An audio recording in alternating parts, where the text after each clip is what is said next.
94.1 FM, Egypt, Australia radio show, known as Ears, with Jerry Guirguis interviewing Paul Dellios, principal and founding partner with Dellios West Co. This is a pre-recording via Zoom session on Wednesday, the 1st of December, 2021, and it will be broadcast on 9:30 Sunday, 5th of December. Good evening, Paul, and welcome to 94.1 3WBC. Good evening, Jerry, and good evening to your listeners and viewers. And viewers, absolutely, yes. We wanted to have the opportunity to speak to you about oath and affirmations. Let me just run something for you, because we know that you are of the law, and we'd like to introduce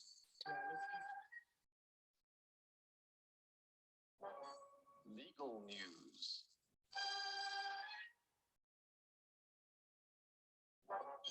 With Paul Dellios.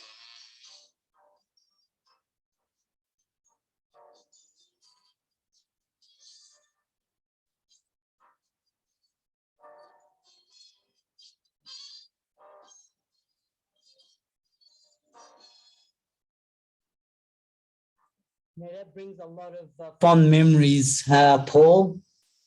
Well, it's the theme from the old TV show Perry Mason. Yes. And if I may add to that, my father had a small white dog, a Japanese dog, and he called it Perry Mason. Really? Did it used to nose around a lot, did it? Exactly. Paul, thank you so much. Over the previous years, I had the absolute opportunity to speak to you on several topics. Tonight on 94.1 FM, I really wanted to touch base with you, and if you can help us with court proceedings these days are done via audio visual link, AVL. Now, the question that I have, when did it start? Is that a good thing or a bad thing? Well, from the time that the first lockdown restrictions were imposed at the end of March last year, the courts have basically been closed to not only the public, but also to the legal profession. There are some exceptions, but in effect, we haven't been able to go there. And it's not a good thing, because there is no substitute from actually conducting court hearings face to face, because it's very useful for the judge and everyone, and the lawyers involved, to be able to look at each other, and of course look at any witnesses who are giving evidence, to see what their general demeanour is, rather than just to hear their voice, or just to see their face by a remote video. So it is a disadvantage. It's also a disadvantage from the perspective that it will often take longer than otherwise would be the case. And of course, there are always potential technical difficulties of broadcasts or videos dropping out. And the other side of the coin is that it means that people don't have to travel to go to court. So, for example, next week, as we mentioned off air, I've got 2 cases on one day. Yeah. Now, one of those is, in fact, a hearing at VCAT by telephone. Right. No video to it. Yeah, just telephone. Just by telephone. And all the parties involved, including the applicants, and if there are any witnesses, they all have to phone in, and they're admitted into the hearing over the telephone, similar to the way that parties are admitted into a Zoom meeting or another audio-visual type of meeting. So that's even worse, because you can't even see who you're talking to in that case. And you could be talking to someone who pretends that they're someone else. And, you know, apart from recognizing their voice, you wouldn't know. And of course, if you don't recognize their voice, then you'll never know. But the other hearing I have next week is in fact a mediation. And it's the first mediation since the lockdown, which I'm participating in, which will be face-to-face. Right. So I physically have to attend a mediation centre in the middle of town for that proceeding to actually take place. So that's, you know, so there are some advantages of not having to physically attend, but they are seriously not as relevant and helpful as the disadvantages of hearings being conducted remotely. And look, if I go back to you saying, Paul, that it all started because of COVID. COVID, as we have it in Victoria, is lifting. Are we going back to normality of some kind back into the courts? I think we'll find that the courts will be more likely to agree to some people participating in hearings without physically having to attend. It won't be automatic. It won't be, as it is now, the predominant approach. But having experienced the audio-visual approach to things, courts are now more adept to it. It also does actually fit in with their digitalizing of the court documents. So it's been quite a while now, certainly before COVID, that parties have been not only able to, but actually required to file court documents digitally rather than in hard copy.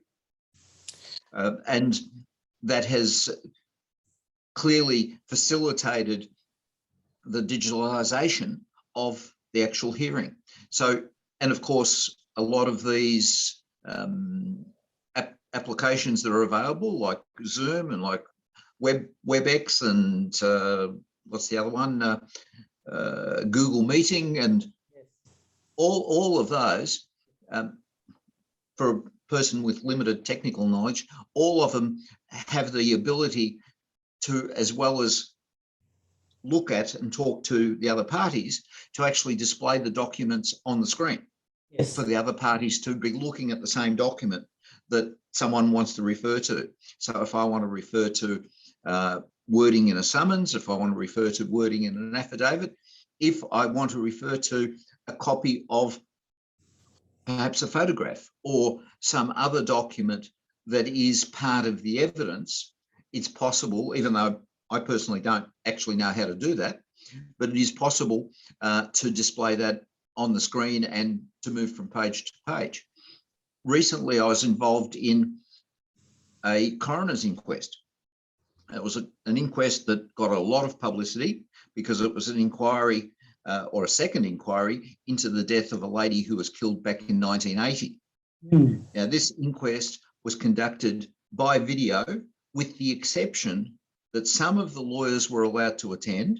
Right. The sons of the deceased woman were allowed to attend, and some expert witnesses who wanted to refer to forensic materials were allowed to attend, but everybody else had to participate remotely. So this particular coroner's hearing ran for 17 sitting days. And there were volumes and volumes of verbal evidence, or, you know, video, by video, but there were also a remarkably large number of documents that were presented and referred to digitally on the screens. And it appears that the Coroner's Court was set up so that there would have been perhaps 4 or 5 cameras in the room, so that if different people in different positions in the courtroom were speaking, that the cameras would catch them. And of course, whatever the documents were that had been already submitted in a digital form to be able to be brought up on the screen. Yeah, well, digitally, it's quite evident that the capacity and the features of visual presentation of all the documents and making it all available is advantageous. However, I go back to your initial remark in that not appearing physically has its disadvantages. Oh, definitely. And did you find that, I remember, if I can run parallels, the old consultants in the IT were used to a particular screen. And when we had all of a sudden all this fantastic technology with the computers, it was remarkably hard for the old consultants to adapt to new technology. Is this the same case with the profession, with barristers and solicitors and the whole gamut of professional bodies? Are you calling me an old consultant, are you? Yes, it is. It is. But surprisingly, necessity becomes the mother of invention. Yes. And in that same coroner's inquest that I mentioned to you, we had briefed a very senior gentleman as the barrister to represent our client. And this chap benefited mostly from having this hearing conducted via video, because he actually lives in a country location and did not have to do a 2-hour drive to court and back from court each day. And surprisingly, and there was good reason to choose him to do with his age, he's over 80. And the reason to choose him because of his age is because he's been in practice for long enough to actually know the police investigators and the other people who were relevant at the time of the original investigation of the death. Yep, I understand. Yep. So he had a special knowledge and ability which turned out to be extremely useful in the conduct of the hearing. Paul, I want to go to another question. Or does AVL or audio-visual link, is that applicable right across courts, different levels of courts, or is it just to yes, it is. Okay.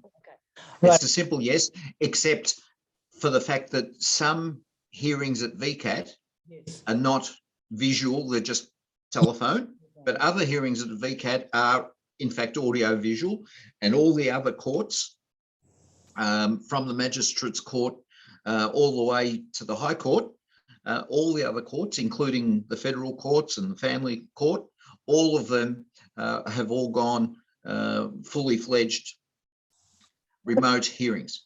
What about if we ever think outside the box for a few seconds and say someone will ultimately say, I was disadvantaged. Let's say in the VCAT scenario where you've only got telephone and not visual. So you then have to, in normal cases, VCAT would require to attend. But in the case where at the moment all you have is a telephone, wouldn't you think that someone would say, I've been disadvantaged by being on the phone, and I, throw this case out of the court? Yeah, okay. The area that's of most concern to people being disadvantaged are criminal cases where you have juries, and for that reason, those cases haven't been running. Okay. So anyone who should have gone to trial with a jury to decide their fate is still sitting and waiting. okay. So there's a backlog. So, but that's a special area, of course, and that's got to do with the question of individual liberty, whether you end up being locked up improperly or unfairly, as distinct from being acquitted of charges. However, for civil matters and other matters that don't require a jury, yes, you can always argue that you've been disadvantaged, but the fact that you want to argue you've been disadvantaged doesn't mean that you actually have. So it's like any court decision. Yes. Many people are not happy with the decision. In most cases, there's two sides, one wins, one loses. Yes. So in many cases, there are people who are not happy with their decision. That doesn't mean that they can appeal and have another hearing, because you can't actually appeal and have another hearing unless you can prove that there has been some misconduct of the original hearing, and that could be a disadvantage of the administration of the hearing by video or by telephone. VCAT itself is actually, again, a special case, because in some areas in VCAT in particular, you get permission to have a rehearing just by asking for it. Okay, right. Which is quite unusual, and sometimes it becomes a bit of a nuisance, because there are people who just don't want to accept the ruling of the tribunal, and they will ask for a rehearing, whether they deserve it or not. Okay, Paul. Now, this is the other thing that surprised me the most. When asked to be sworn in, whatever happened to holding a textbook of your faith? Well, nothing happened to it, but unless you're sufficiently religious to have one in your back pocket, or perhaps in your bedside drawer, then if the time comes for a witness to be sworn in, and it's only for witnesses, of course, nobody else has to take the oath except those people who want to testify. And presuming that they are of a religious trend and they do wish to take an oath, as distinct from just making an affirmation. So anyone can make an affirmation. There's no religious document to refer to in an affirmation. But for those people who do want to make a religious affirmation, if they advise the court, when they're asked, of course, that they just don't have it available, they are basically asked to take the oath, almost is pretending they're holding if it's a Bible or whatever other religious document they wish to hold. Right. In that, for some reason, there is a missing component in that process. So in normal circumstances, maybe from the old days, you'd walk in and they give you a Bible and say, are you going to tell the truth, the whole truth? A Bible or a Hanukkah, which is a Jewish thing, or the Quran or whatever. So by being told that you understand that you are in a court proceedings and you have to only be in that room by yourself, only the documents that we supplied you with, and no one else is in that room except you, and you are to take the environment that's been in a court case, but then no one says, where's the textbook or the book of your faith or whatever. It's missing a component, or I think, or maybe I'm just looking too much into it. Well, no, you're right, but this is one of the casualties of remote hearings. Yeah. Okay. Look, I just wanted to touch base with you on that because I just felt I was asked to listen and not even record or anything like that in a proceedings. And when I watched people being sworn in, I'm thinking, one, they weren't asked what faith, or they weren't asked to hold a book of their faith in one hand and while the procedure was taking place. And I thought that element of being sworn in as a procedure in court is it's vital, and not having it, it's a big gap, it's a big void for me. Look, it really does depend. The efficacy of it does depend on the question of how faithful the witness is. In other words, lots of people get in the witness box and they're told, pick up the Bible and repeat these words. That doesn't mean that they actually are genuinely swearing because of their belief in the Bible. It also doesn't mean that they're actually not going to lie.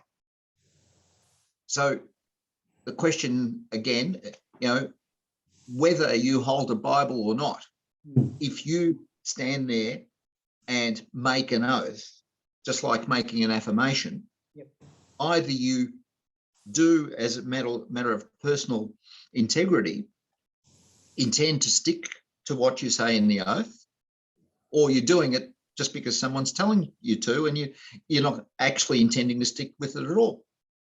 I do understand that. Paul, I sincerely want to thank you for your valuable time and your input, and we hope to catch up with you more on legal news with Paul Dellios. I look forward to it. Thank you, Paul. Good night. Good night.